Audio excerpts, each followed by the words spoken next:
Intermittent fasting's all the rage now. You read about it in the media, you hear the influencers talking about it, you hear your mates talking about it. Is it for you? And that is the question I'm going to answer on today's episode of The Real Truth about intermittent fasting. So buckle up and listen in to another episode of Me and My Health Up. I'm your host, Anthony Hartcher. I'm a clinical nutritionist and lifestyle medicine specialist. The purpose of this podcast is to enhance and enlighten your well-being. And today I have the benefit of doing that just for you. So let's get into today's episode of intermittent fasting. So why am I choosing it? Because a lot of clients are coming to me and asking me, should I be doing it? Or I'm doing it, I'm not getting results. I used to get results, I'm not getting results now.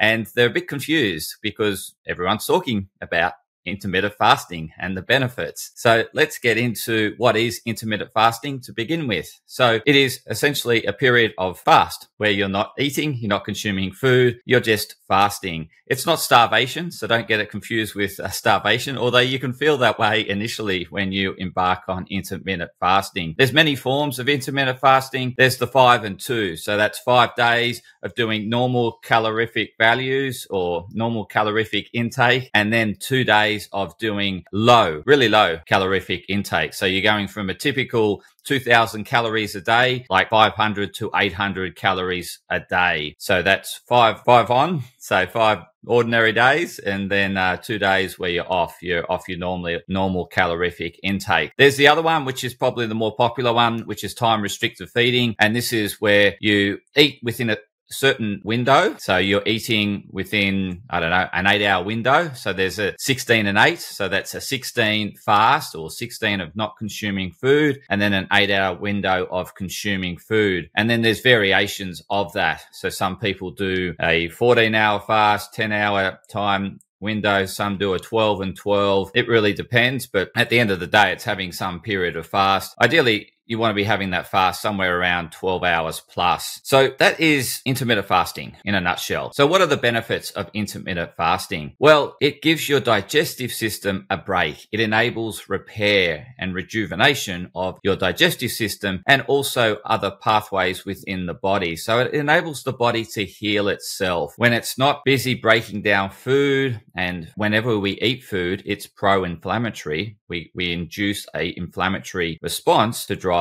digestion. However, when we're not, we are in a state of, low inflammatory, less inflammatory, but it depends on your emotional state, doesn't it? So obviously the benefit here is not having food induced inflammatory approach. So you're essentially reducing your calorific intake and you're having periods where you're not consuming calories. That's providing that low inflammatory environment that enables the body to heal itself. It's enabling energy to go to parts of the body that it may not go to when it's inflamed, such as I mentioned the digestive system, the immune system, and the sexual reproductive system. They're all functions that require a low inflammatory environment or a low stress environment. Obviously, to keep us busy, that is what induces inflammation. So it really helps your body to recover in a nutshell. So what it does is it reduces the insulin. Okay, so high insulin is generally associated with eating or constant eating, but it also can be associated with other cardiometabolic diseases such as type 2 diabetes. But essentially, when we have low insulin in the body, we encourage human growth hormone, HGH,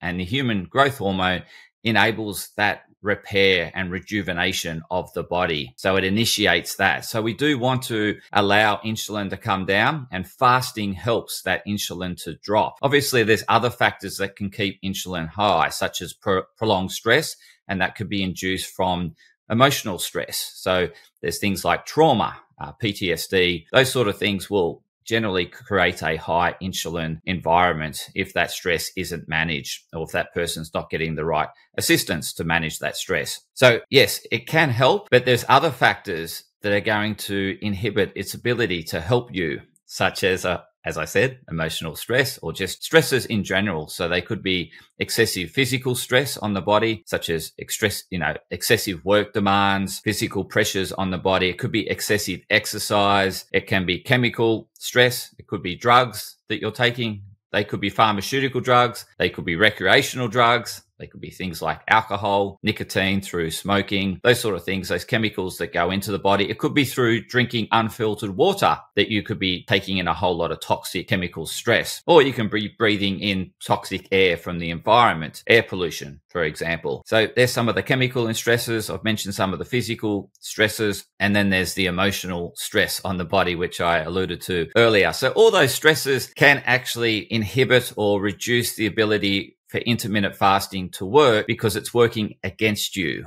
in terms of you need the other factors under control in order to optimize intermittent fasting for you. So it's not a one size fits all. So for the people it works for, they're managing the other stressors in their body and they're enabling the intermittent fasting benefits to work for them. So one of the things you hear tossed around as to when the body's in that repair and rejuvenate state is autophagy. Autophagy is essentially where the macrophages are consuming cells that aren't supporting you or aren't really beneficial, or taking out cells that potentially could be cancerous. So, and our immune system works better when we've got less inflammation in the body, when it's enabled us to function well, our immune system's functioning well. So obviously managing the stress improves immune function. You have neutrophils, which are part of the immune function, and that also takes out cancerous cells. So our immune health is really supported through periods of fasting, resting, and recovery. So that's fantastic. And same with our digestive health. As I mentioned before, we enable that repair to the intestinal lining to close up those, tight junctions, or keep them tight so they don't become leaky and allow things from the foreign environment into our body that really shouldn't be there, that invokes an immune response, that it causes more inflammation. And so, it's that cycle that goes on and on and on. So yeah, in terms of the benefits, they're definitely there. However, the benefits will be limited depending upon what else is going on in your life. As I mentioned, those other forms of stresses, such as chemical, physical, and emotional, if they're at play, it's going to reduce the benefits of intermittent fasting. It's going to work really well for you if you're managing your stresses. So really important to manage your stresses. And I'm going to talk a little bit about in this episode. So hang in there. We're just going to get through intermittent fasting. Now, the other bit of news I wanted to share with you is there's a biohacker in the States, Brian Johnson, and he's spending $2 million a year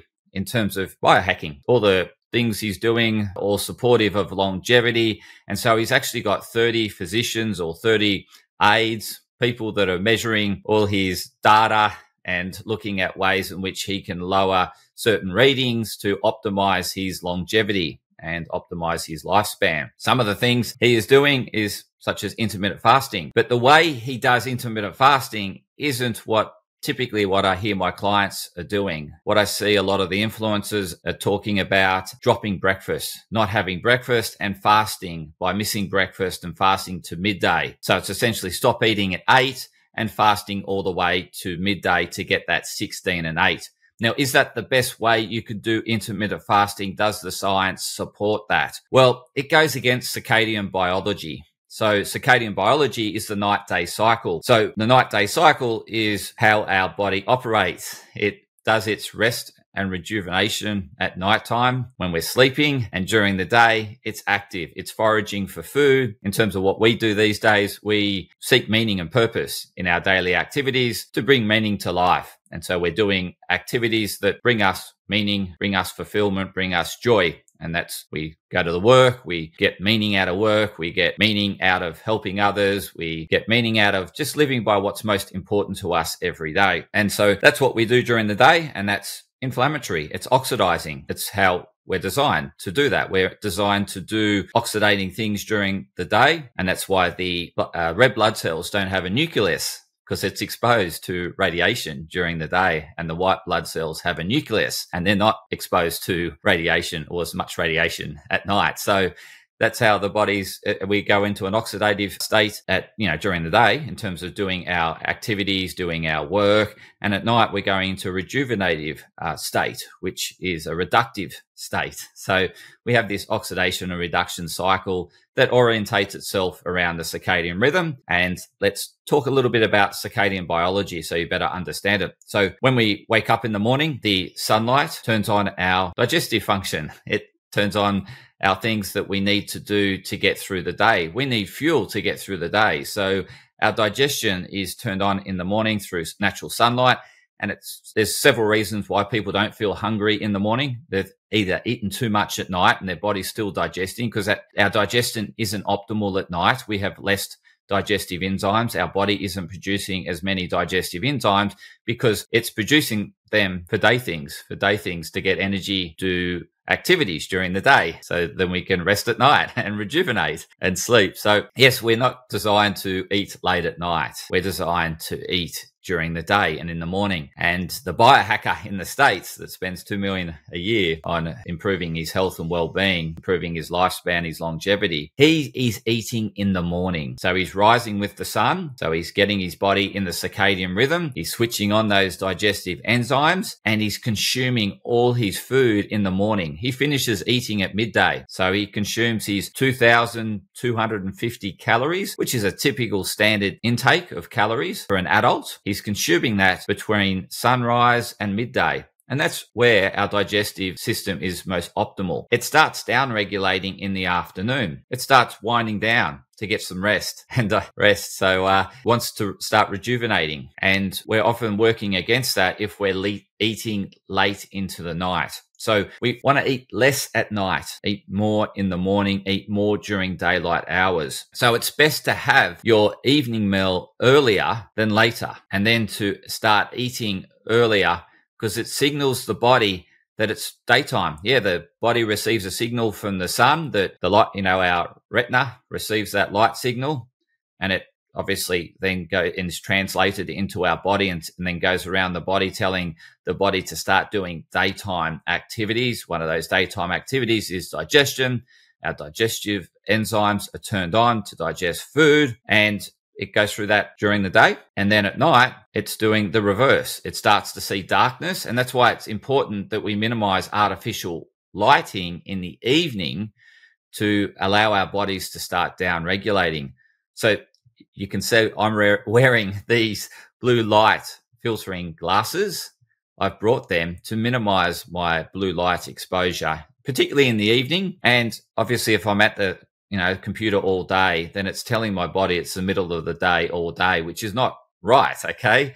In the morning, there's less blue light. There's more infrared light. And so we really want to minimize the blue light. Like in the middle of the day, yes, there's blue light. It's maximized between 12 and 2, and that varies depending on the time of the year and where you are located in the world.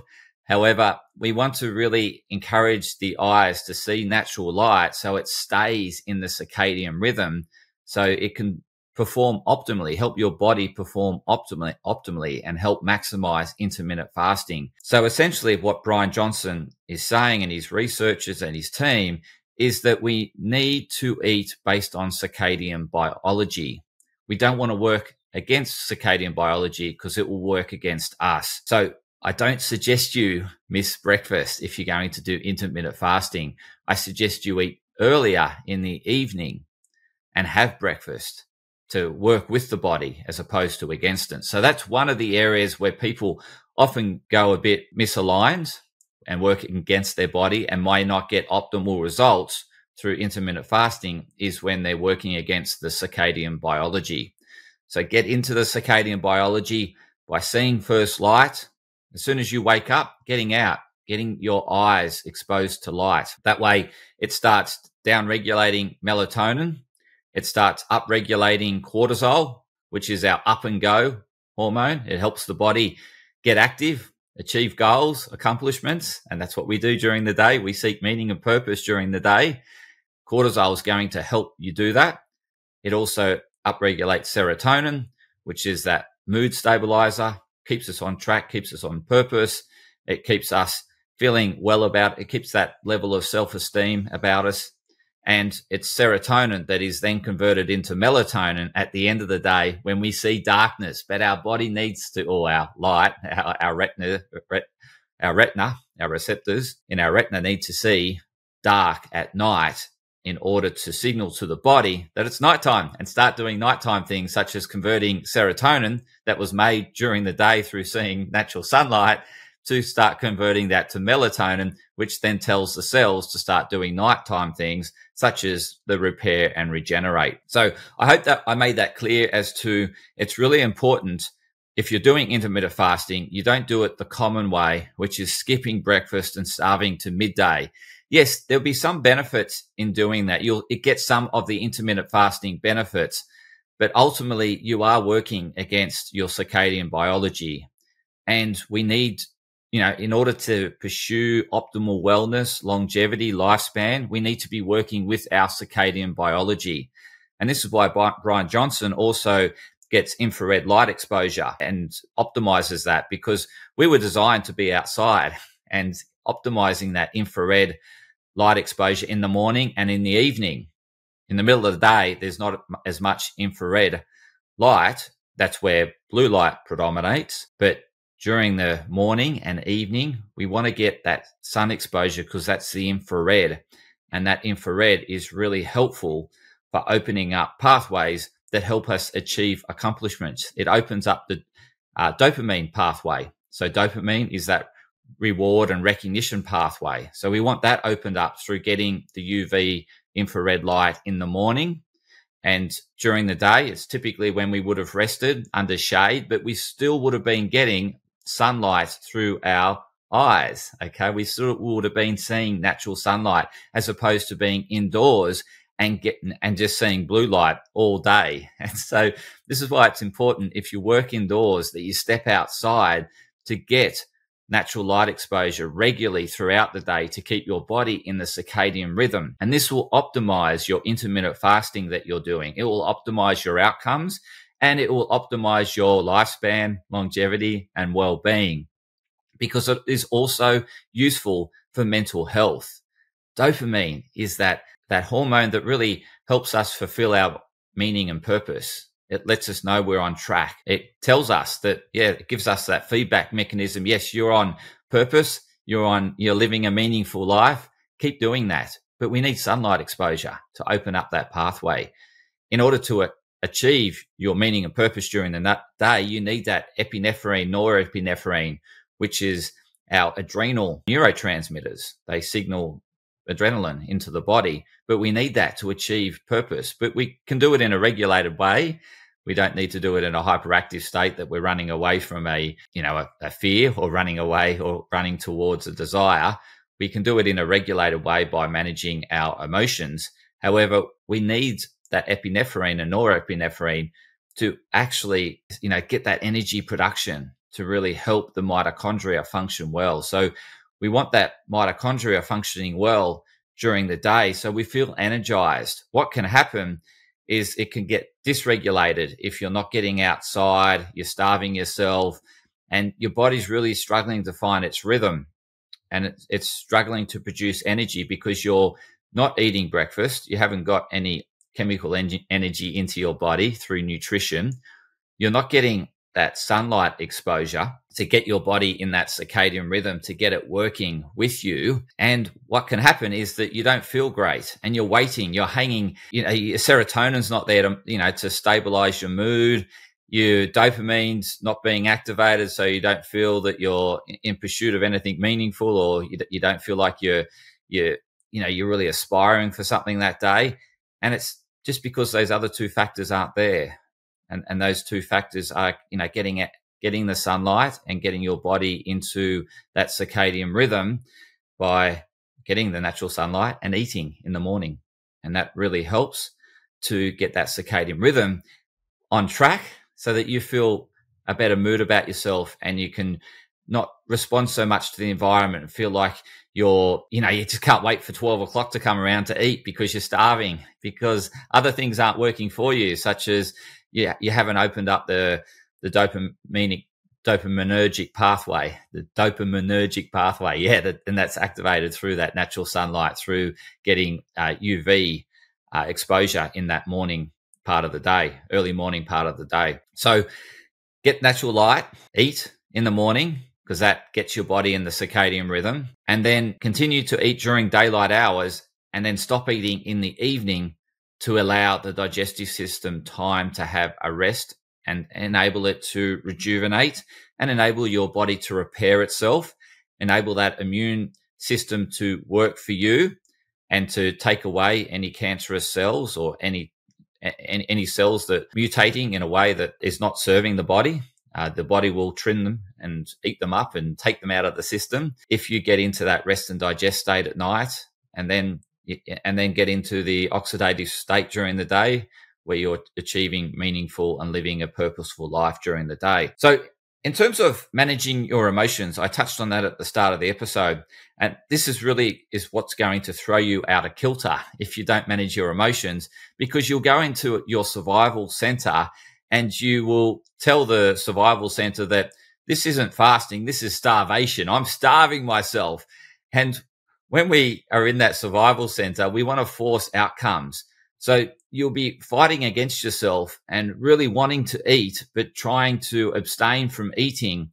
And in the end, it will overwhelm you, because in that survival state, we force the outcome. We force the outcome towards something we desire, and we force the outcome to get away from the pain that we resist. So you're essentially going to be running towards the thing that you desire, which is the food that you've been thinking about all morning, because you're not managing your emotions. You're in the survival center and it's wanting to force an outcome, and you get sort of overrule willpower. Willpower will abstain you. Maybe you'll get through a few days of doing this, but ultimately, if the emotions are overwhelming you, you'll give in to the emotions. They will win out, because we're wired that way. We're wired for survival.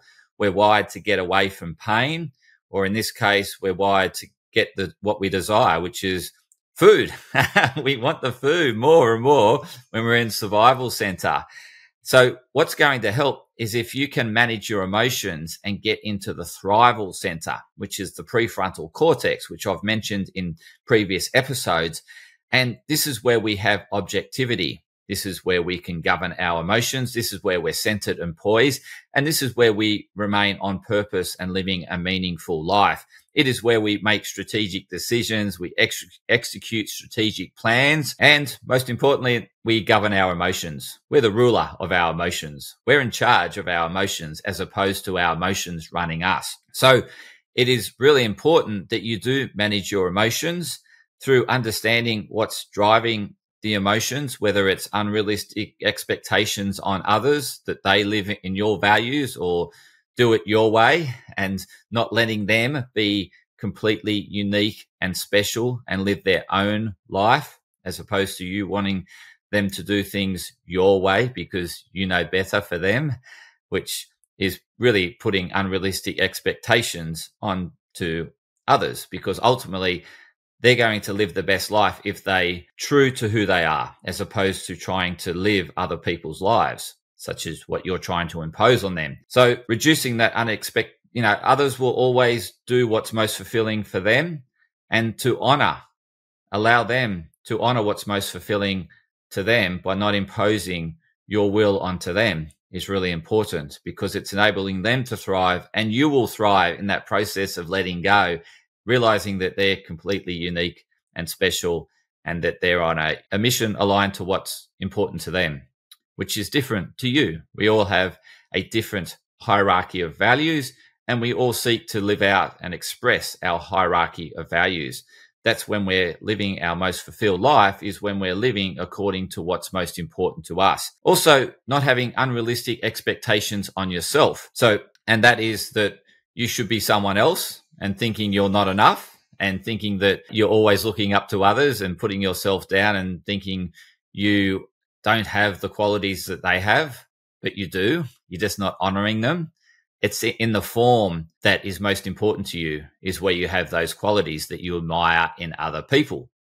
So, for example, if you admire someone's career success and their achievements in what they've achieved in their career, but you have a higher value on family, then you're going to have that form of success in your family, because that's where you're been putting your time and energy and dedication is towards your family. And they obviously have a higher value on career, and they've been putting their time and energy and dedication into their career. And that's where they're getting success, but you're getting success in another form. It's just not in their form, because you're not them. You are you. and you're living by what's most important to you, which in this case is your family.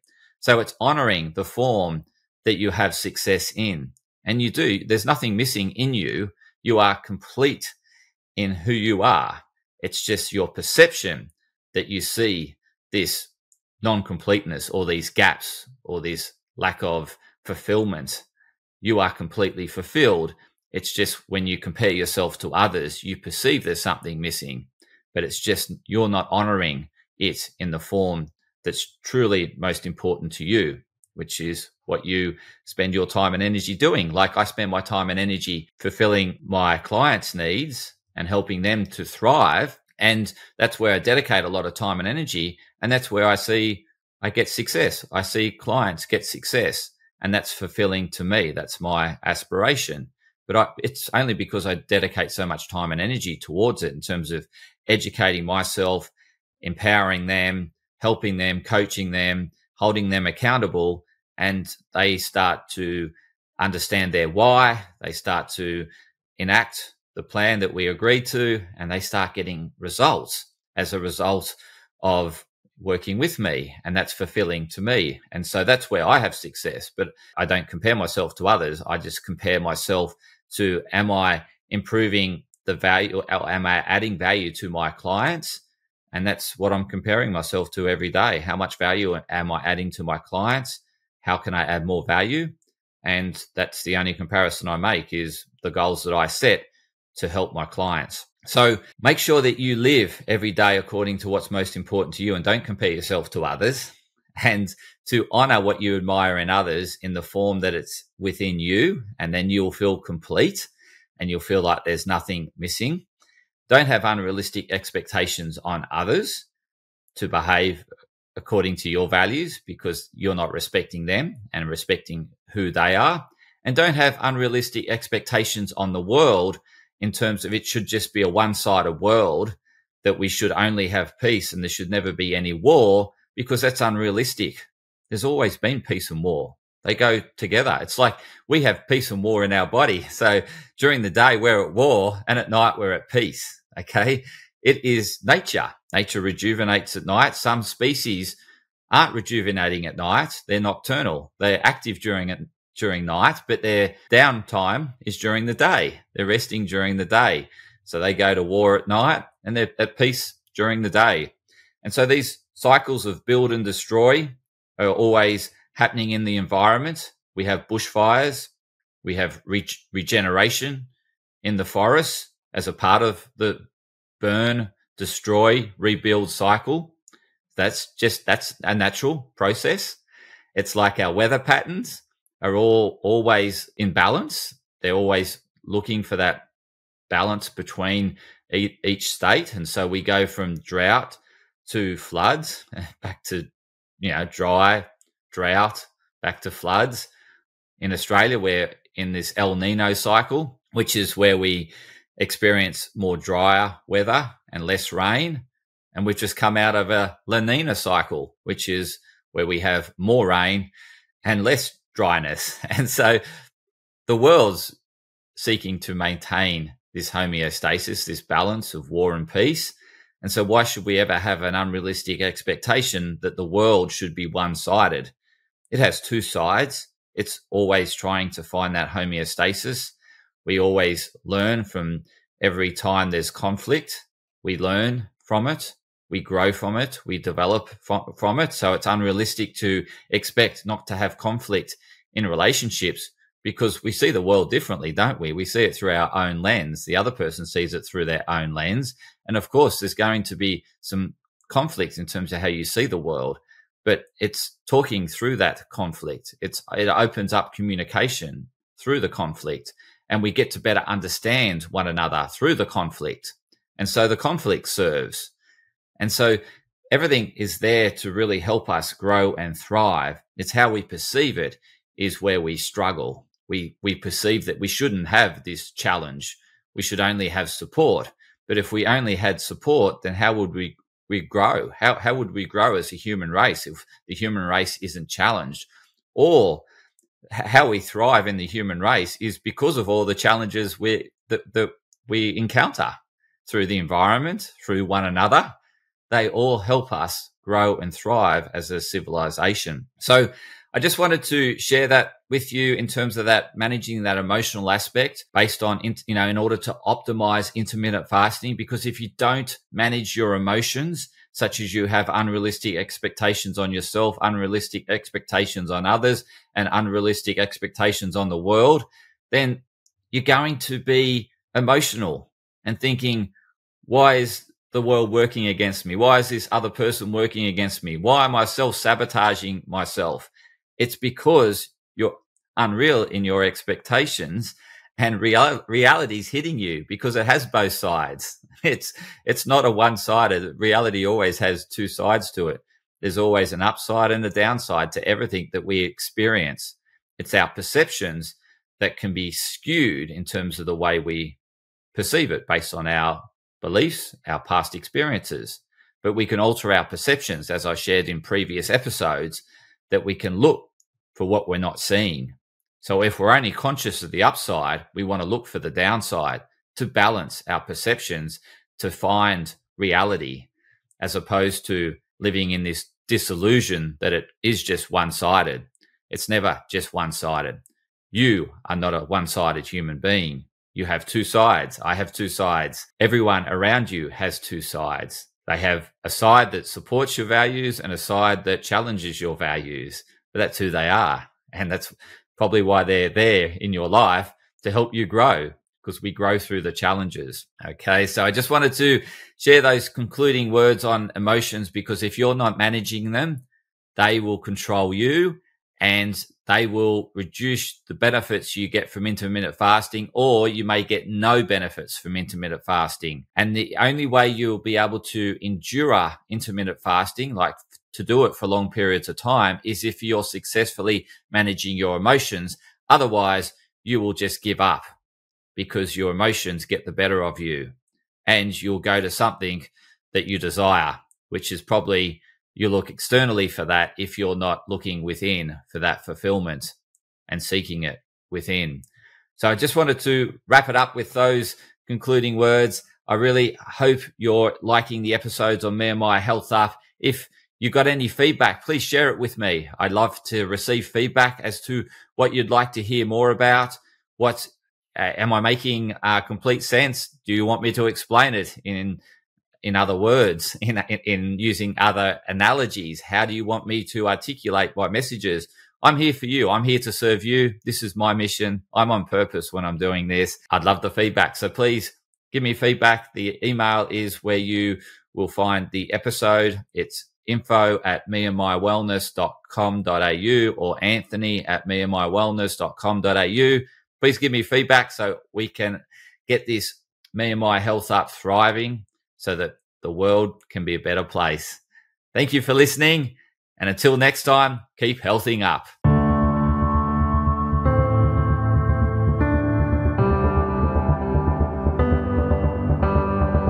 Podcast disclaimer. This podcast and any information, advice, opinions, or statements within it do not constitute medical, healthcare, or professional advice and are provided for general information purposes only. All care is taken in the preparation of the information in this podcast.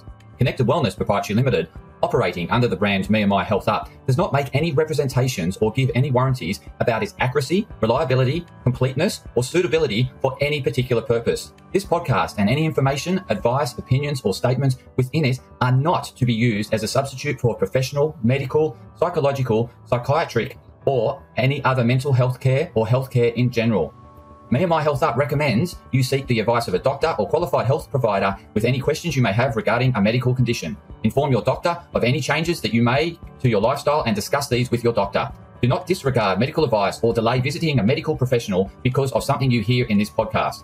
This podcast has been carefully prepared on the basis of current information. Changes in circumstances after publication may affect the accuracy of this information. To the maximum extent permitted by the law, Me and My Health Up disclaims any such representations or warranties to the completeness, accuracy, merchantability, or fitness for purpose of this podcast, and will not be liable for any expenses, losses, damages incurred, indirect or consequential damages or costs that may be incurred as a result of the information being inaccurate or incomplete in any way and for any reason. No part of this podcast can be reproduced, redistributed, published, copied, or duplicated in a form without prior permission of Me and My Health Up.